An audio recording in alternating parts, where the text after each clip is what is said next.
Morning, everyone. Because I have a lot to cover, I'm just starting a stopwatch so I don't miss anything. So today I'll be talking about Java and containers, how to make it awesome. Initially, I thought I had a different topic, title for this topic. Optimize your Java applications, containerize and optimize your Java applications in a cloud-native environment and deploy them to Kubernetes. But I thought that would be buzzword bingo, so I thought just keep it this. So just a little bit of myself. I'm the community maintainer of the Docker images at Open JDK. And I'm also the OpenJ9 cloud optimization architect as well. So today it is partly slides and also a demo. I'll be just, all of the Docker files and YAML files and so on are in this repo. So if you want to take a look at them later, you can take a look at that as well. So before I start, I thought I'll just quickly ask people, so how many of you here have already containerized your applications? Okay, a few hands. And how many of you are using Java 8 in your containers? Or just using Java 8? That's most. Java 11? Anybody looking at beyond 11? Okay. Anybody below 8? Okay, nobody. That's good. So I thought I'll just start with what is Open JDK. So anybody here already aware of Open JDK, using the Open JDK binaries?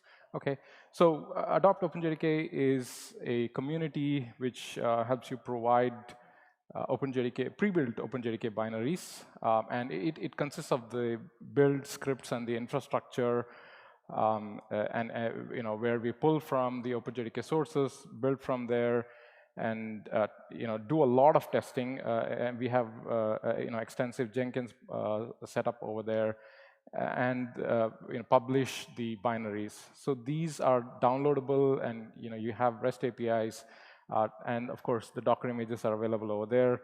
I'm sure that this picture is already out of date. There are many more companies that are actually supporting this initiative, and these are available across all of these different architectures.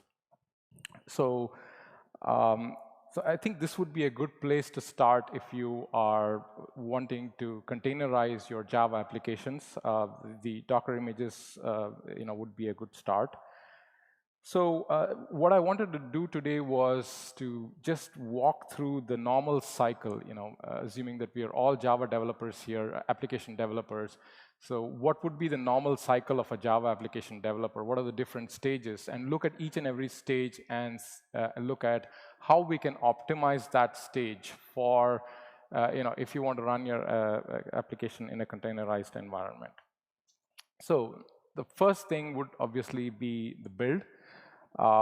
So you made some code changes, you've done a commit, and now what? So you want to generate a Docker image, and I'm sure you would have heard about this quite a bit.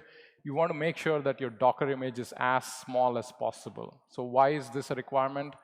I work from the IBM Bangalore office, and sometimes I deploy to the IBM cloud, which happens to be in Dallas. And sometimes the network speeds are so bad that if I have a big Docker image of, let's say, 1 GB in size, it might even take me 40 minutes to do an upload.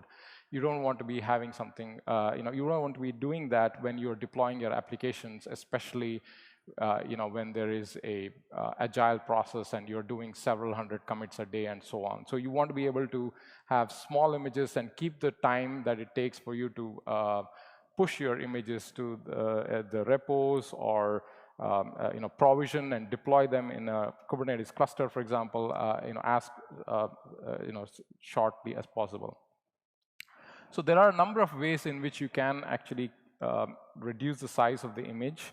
One is the Alpine Linux. So you can, if you don't know about that, you can check that out. It just is 5 MB in size versus 80 MB or so for Ubuntu. It just has muscle libc and busybox. There are a number of slim images that we provide as well at Adopt Open JDK and even the regular Open JDK as well. So you can, these are stripped down images where, which probably have things taken out, like, from the GRE itself, things like desktop and, sound and things like that, which you probably don't use in a typical server-side application. So I thought at this point it'd be nice to actually walk you through a Docker file and some of the best practices about how to make sure that your Docker image is really small in size. So here's an example Docker file. Again, this is from the same repo that I just mentioned earlier. So you can take a look at these Docker files as well. So the first thing would be that I'm starting off with a. So this is a two-stage Docker file, and the first stage is the build stage, and the second one is the one which gets actually packaged and gets run in a in a Kubernetes cluster, for example. So these are optimized for two different things and for different purposes. You might be aware that Docker has layers, and so each and every statement here corresponds to a different layer. And it actually helps you to, the layering actually helps because it caches each and every layer, and if there is no change in a particular layer, it doesn't need to build it again. So we can take advantage of that and create as many layers as we want in the build stage. However, when it comes to the packaged runtime layer, the runtime image, which is the second half of the Docker image, starting from this from statement here. So we want this to be optimized for runtime. We don't want too many layers at runtime. It might add file system overheads and cause performance issues and things like that. So you want to make sure that the number of layers in the second half of the Docker file is as small as possible, and the first half can be as many as you want, because you're optimizing for your faster build cycle. So the first thing you'll notice is that I'm starting with the Maven Docker image here. That's again a good practice not to install any of your build tools locally on your systems anymore, because once you install, let's say, a Maven or a Gradle, you would tend not to upgrade them, for example, and keep it at lower versions, and it might lead to disparity between developers having different versions and things like that. So having a standardized Docker file where you have a specific version of Maven put in there is the best practice, because that will ensure that all the developers are using the same level of Maven, and these are maintained by somebody else. Like, for example, Adopt Open JDK. At Adopt Open JDK, we provide the Maven, and we maintain the Maven Docker images as well. So it's as easy as just downloading these images and making use of them. And of course, the next thing is that you can install all of the tools that you want, a typical developer would want, and which Java developer doesn't use Vim, right? So that's obviously has to be there. And then you do a git clone and get your repo. So this is not necessarily the right, the only way to do it. So you could have a local git clone that you're mounting into your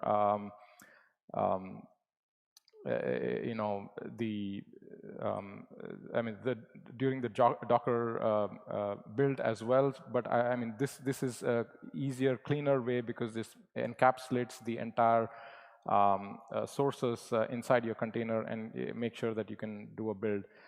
And you notice that I have split the Maven commands into two layers. So the first one is where you do the install all the dependencies and copy them over locally into the container. You do want to make sure that these two things are separated out, the packaging and the dependency that is So this ensures that once you build the container for the first time, it downloads all of the dependencies, and then subsequently, if you have issues with your code and you have to recompile multiple times, you're not having to download all the time. And we all know that Maven tends to download the internet every time you run that. Okay, now that you've come all the way to packaging it, so you can now pick a new starting point, which is in this particular case I'm using adopt Open JDK 8 JRE Open J9. Here obviously I just need the JRE. I don't need Maven and all the other build tools. So I'm starting from that point. And the next thing you'll see here is that I'm creating a user. So one of the issues that we have is with Docker especially is that if you by default you are the root user inside the container. So and obviously that's not a good thing at all, especially because Docker happens to have a daemon, and if you have a malicious program that makes use of a vulnerability and becomes root inside of a container, you are effectively root on the entire system as well. So you could become root on the system as well. So you want to make sure that your application containers, the actual runtime ones, are don't have the root privileges. So the best practice is to create a user within the Docker file and switch over to become that user and do the rest of the operations as part of that user. And of course, the next thing is that you copy over from the previous stage all of the packaging that you're done, and so now you have a much more optimal Docker image that gets generated. So this one is with Java 8, but there are a few more things that you can do with Java 11. So I have here another Docker file in the same repo. So the top part remains mostly the same until we get to the jlink command. So obviously you might be aware that you can actually reduce or create your own custom JRE for your application from Java 11 onwards. And jlink is the command that helps you to do that. So one thing to note here, though, is that you don't have to modularize your application to take advantage of this. In fact, this particular application that I have is not modularized, but I can still take advantage of the jlink to give me a JRE that includes only the modules that my application needs. So I've mentioned all of the specific modules that that I would need. The advantage with modularization is that I don't need to specify them this way. I would have to manually figure this out and put it into this jlink command. If I had if I had modularized it, all I had need to do was just run this jdeps inside and point it to the jar file from the the last time that we looked at, and that would automatically pull in all of the modules that your application needs. But because I have not modularized this application, I'm having to manually specify all of the modules as indicated here. So the java.desktop, instrument, logging, and so on. The other thing is that you can actually exclude all of the files that you typically don't tend to use, which are all packaged inside the JRE. Things like debugging and dat files and some properties and font files and things like that. So of course, if you ask me to debug in that Docker container, that's a different story altogether. But this is really good from a runtime perspective, that you're reducing the security exposure and the attack surface, and making sure that you're packaging only the stuff that you need right from the operating system, the Java, as well as the application. The next thing to look at here is, we have something called as share class caches. So all the stuff that I mentioned So I have Docker files for both Hotspot and for OpenJ9. So you can take a look at them there. But shared class cache is actually an OpenJ9 only specific feature. So shared class cache is something that allows you to take in ahead of time compiled code, the AOT code.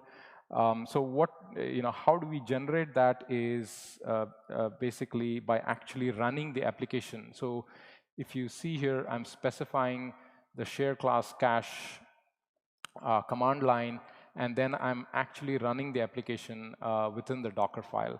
So when I run the application with these specific -x options, it creates a share class cache, which is essentially the bytecode that has been compiled and put into a physical file on the disk, which is what we call as the share class cache. And so this helps in terms of startup. It actually helps about improve the startup by about 40%. Because you already have compiled code to start off with. Even though this is not the most optimal code, it is pretty good enough for you to be able to get a better startup and then optimize as you go forward. One thing that you do need to remember is that you need to run the application on the target machine where you expect to run this application. The problem otherwise would be that, let's say, for example, I run it on my laptop, which is very different from the server where I'll be running my application. A totally different set of optimizations might apply there. So it's always better to run this particular step on the machine where you actually would end up running the application. So this is so if you look at it, this is actually better off in a pipeline where in a Jenkins pipeline or something like that, where you run the application, generate the cache, and then use that to create a new Docker image. But I've just illustrated how to create that using this two-stage Docker file here. The second, in the second half, so here this time I'm starting with Alpine instead of the JRE. So as I mentioned earlier, I don't need the full JRE or the JDK. It's only the generated JRE that would be needed. So in this case, I can take advantage of that and use Alpine as a basis, which is just 5 MB in size.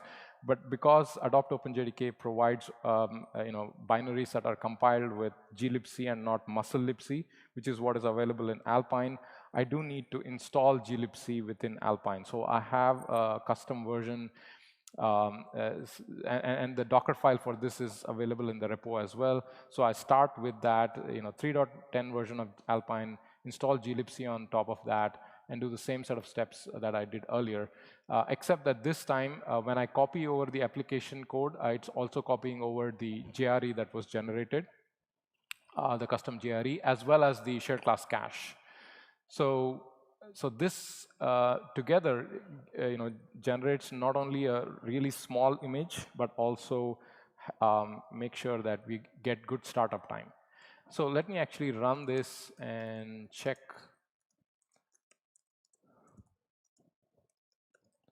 the sizes. So you can see that the J-linked one is actually the smallest one. It's about 89 MB in size. With the shared class cache, which adds about 30 MB, it becomes 121 MB, but it is still small enough. So to get that additional startup benefit, you need to add that, the AOT code, and that takes up over 30 MB in size. But that still doesn't. That's still reasonable enough, I would say, for a typical Java application. So this has the operating system, the custom JRE, the application, and all of its dependencies packaged together. So if I now run this application, so just for comparison purposes, I'll just run the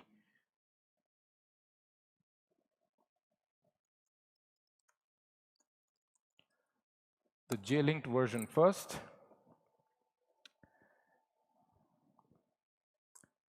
Okay, so let's look at how long it took for it to start up. The first message printed here, 8:35:13, and so it took about 3 seconds for it to start up. So now let's run the same thing with the share class cache built in.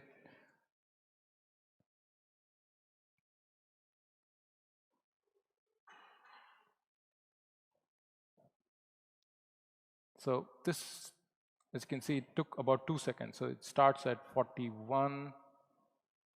Okay.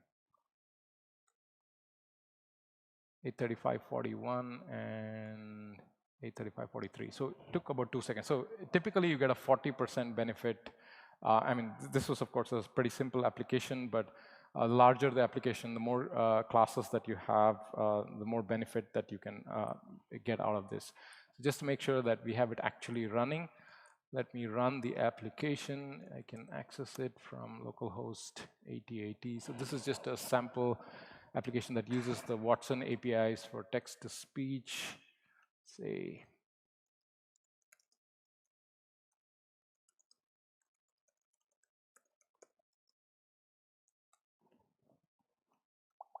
hello from EclipseCon.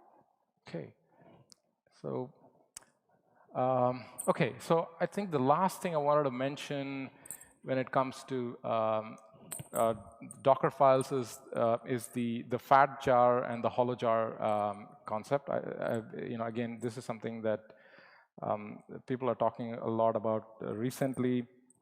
I'm currently using a Spring application, and that's not so good when it comes to providing what is called as a hollow jar. A hollow jar is just the bare minimal app server that can run by itself, and without all of the application and dependencies packaged together. The reason why you want to have a hollow jar is because of the same Docker file layering that I mentioned. So if you have the hollow jar as a different layer, when you do the copy over here, you copy the hollow jar first. That is a layer that typically never changes or changes very rarely, and the application layer, on the other hand, changes more often. So you want to take advantage of the Docker file layering concept, make sure that you have create a hollow jar in your Maven, and then copy that over as a different layer, and that helps you to actually reduce your Docker upload times as well. Okay, so there are, of course, other, lots of other tools that can help you to generate the same thing. Things like Gib, and we also have now something called as Apsody from IBM that takes away all of this complexity, and you don't have to worry about all of doing all of this stuff manually.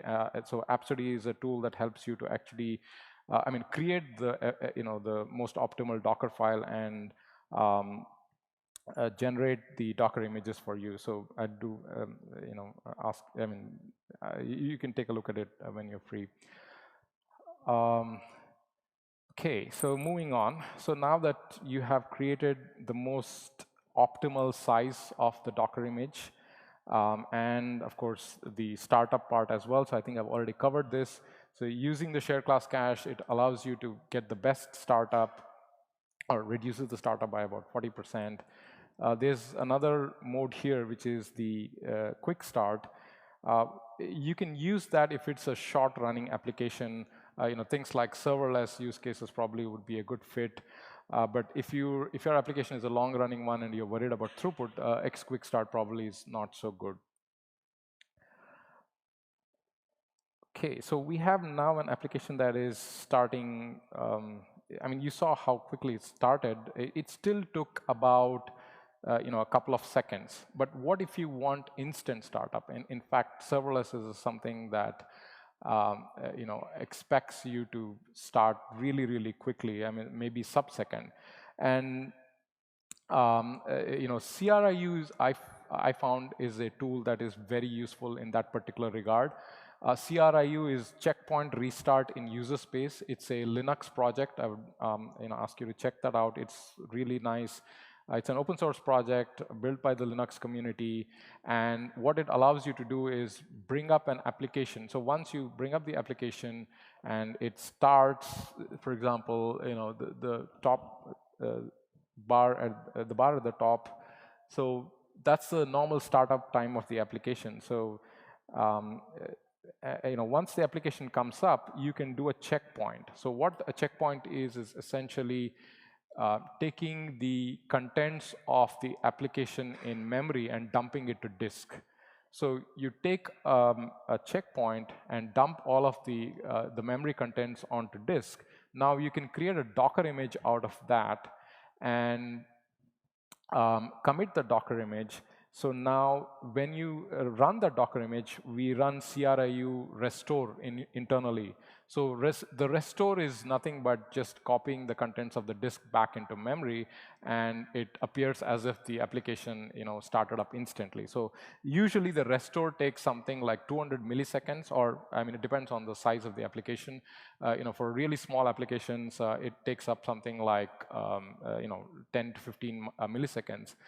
For maybe really large ones, it might take up to 100 milliseconds or so. So that's a huge advantage. In fact, we tried this with Jenkins. Jenkins typically takes about 20 seconds or more, depending on the number of slaves and things like that. But using CRIU, we can bring up a Jenkins server in something like 120 milliseconds. And the best part is that once you create that container, you can have as many instances as you want. And this whole thing can be encapsulated within a Docker container. So you start your application, checkpoint it, create a Docker container out of it in a pipeline, and then when you deploy it to a Kubernetes cluster, it comes up instantly. So this is something that is really useful. And the best part is that unlike all of the other frameworks like Quarkus and things like that, this is just Java, and you don't there are no limitations as such. And this can be equally applied whether it is Java, Node.js, or any other runtime as well. Okay, so now that we have an application running and it is scaled up to how many instances you want, what's the next step? So we want to make sure that running container gets the most out of the server that it is running on. So there have been a number of changes in the JVM itself to make sure that you get, the JVM is container aware, and all of the limits that have been imposed on it. For example, Kubernetes has this -- request and -- limit, which says that the container cannot go beyond a certain limit. So I think the JVM right now is in a much better place to handle all of this complexity. And if there's really one thing that you want to take away from this entire talk, I would suggest that it be about the -XX max RAM percentage. So how many of you here use -XMX in your Java applications? Okay, lots of hands going up. So that I would say that that's something that we need to avoid inside of a container. And the reason for that is illustrated here. So typically in a Kubernetes cluster, you'd have different set of limits depending on where you're running your application. You can have a different limit imposed on your container if it's in a dev QA cluster versus in a production cluster versus in some other place. And so what would happen is that, so let's say, for example, these are the 3 examples there. So in the first case, we have the container memory limit set to 2 GB. And in the second case, we have the limit set to 3, and in the third case, we have the limit set to 4 GB. If you have hard-coded -XMX to 2 GB, in the first case, it is possible that you might actually end up ooming, because remember, this is just the heap, and the entire container memory is limited to 2 GB. So there are native code and other aspects that might push up the actual usage. So you might end up getting your container killed. Whereas in this case, you have lots more memory allocated to your container, but you're not able to use it because you've set the value of -XMX or hard-coded it. So what's a better way to do it is actually use the -XX max RAM percentage. So a max RAM percentage is, as the name suggests, a percentage of the limit that has been imposed. So if you're running it on a bare metal system with no containers, it just looks at the overall RAM and then uses that as the percentage. Inside of a container, if a limit has been set, then it uses that limit as the overall RAM that is available to it, and then uses the percentage to calculate the heap. So in the as indicated here inside the box, in the first case it would be 1.6 GB and 2.4 and 3.2 and so on. So it automatically expands and contracts as as the size that has been imposed on it. So I would suggest that please use the -XX max RAM percentage and initial RAM percentage instead of XMX and XMS. There are more details about this in the blog down there as well. So this brings to a question of how do you size your container? So this is a question that is that's a big problem for the developer. So when I deploy my application, what should be the right size for my container? How do I determine that? And not only that, the problem here is that the sizes might change. We are putting in lots and lots of commits every single day. So if I size the container today, that might not be valid tomorrow because of all the changes that have gone in. Maybe I need more CPU, or maybe less, or maybe more memory, and so on. So the question is, how do you optimize, or how do you find the optimal size of the container? So we actually, I'm really pleased to announce the launching of the tool called Cruise. We just open sourced this last week. It's available for free. You can try this out. So what you have to do is download this and deploy this in your cluster, and this can actually monitor all your applications and provide recommendations. So I have it running here. So here's the GitHub repo, github.com cruise/cruise, and so the way that it provides the recommendations is using a Grafana dashboard. So it uses internally Prometheus to grab all of the metrics from the applications that are running, and then you can choose the application that you want to monitor. So for example, I choose the namespace inside Kubernetes cluster and my specific application, and it gives me the recommendations for that. So these were the values on the left were the values that were deployed with originally, and the values in yellow or orange are the ones that are the recommended values as seen by Cruise. So here you can see how these values changed over time. So the dotted lines are the recommendations, the CPU at the top and the memory at the bottom. So you can see the values changing based on the actual workload and the actual incoming load. So as an IT administrator, you can take a look at this, and if you feel comfortable with the limits that have been recommended here, you can use that to actually deploy it in your cluster. So right now, that part is not automated as yet, but we plan to do that in subsequent releases where you can automate it based on a confidence factor, for example. Okay, so I think I have just one more minute, so let me quickly cover the other aspect of deploying to a cloud, especially in the public cloud, is that you have you're paying for resources that the container is using, and if your application is sitting idle, you don't want to be paying for those. So actually in Open J9 there is an option called -XX idle tuning GC on idle that allows it to be, and this is in fact turned on by default. So this what this does is that figures out if the application is idle and automatically releases all of the free memory that it is not using back to the operating system. So you're actually paying less if you're being billed on the amount of resources that you're using.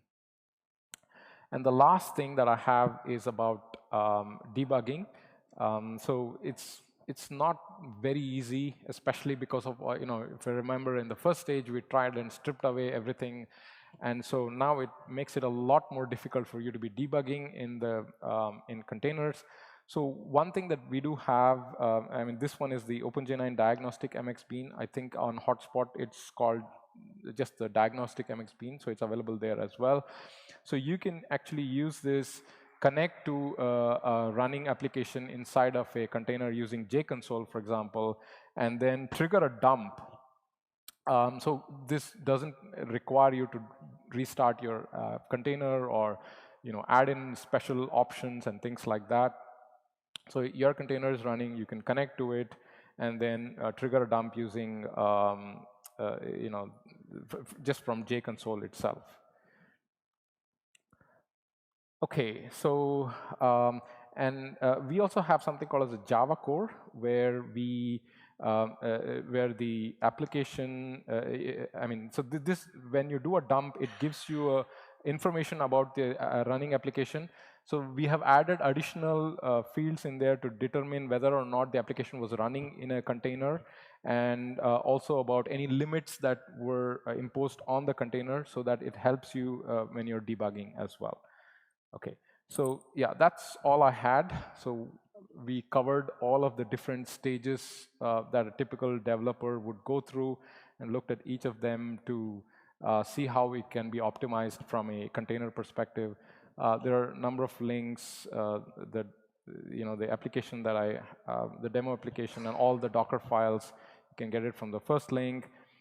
Cruise is the tool that helps you to right size and optimize your container. And then CRIU, which is the open source version, the open source community actually that helps you to checkpoint and restart. I just wanted to point out that for the same application, I have demonstrated in this repo a set of scripts that allow you to do the checkpointing and restarting as well. So, and if you want to deploy to a cluster, any additional privileges that you need can be encapsulated in a RBAC So we have all of the files here if you want to take a look at it, and how to checkpoint and restart your application. You should be able to do that with this. Okay, so that's all I had. Thank you.